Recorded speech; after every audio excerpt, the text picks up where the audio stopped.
અને આજના યુવાનો માટે એટલું ચોક્કસ કહીશ, ઘરની અંદર વડીલ મા બાપ વૃદ્ધ થાય પછી એક બોજો લાગતો હોય છે.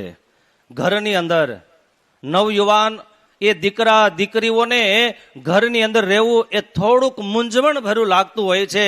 ત્યારે આજ નરેશભાઈના માધ્યમથી મને કહેવા દો, એમની માતા સંકલ્પ કરે અને મારે સત્સંગી જીવનની કથા કરવી છે, અને એ સંકલ્પને જીવતા હોવા છતાંય સંકલ્પ પૂર્ણ કરનાર હોય તો એ અમારે નરેશભાઈ ડોબરિયા છે. ભક્તો, આટલું મોટું કામ એના પરિવાર, ડોબરિયા પરિવાર માટે તો સરાહનીય છે જ ભક્તો.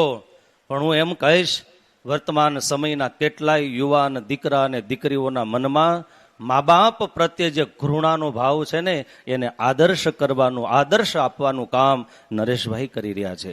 એક વાત યાદ રાખજો, મા બાપના કહેલા શબ્દ કદાચ તમને અજુગતા લાગતા હોય, એની પાછળનું કારણ યુવાની હોય, એની પાછળ નાની મોટી ડિગ્રીઓ હોય, નાના મોટા વ્યવહાર ક્ષેત્રની સફળતા હોય, પણ એટલું ચોક્કસ કહીશ, શેરડીનો સાઠો ગમે એટલો વાંકો હોય પણ એનો સ્વાદ તો કાયમને માટે મીઠો ને મધુરો જ હોય છે.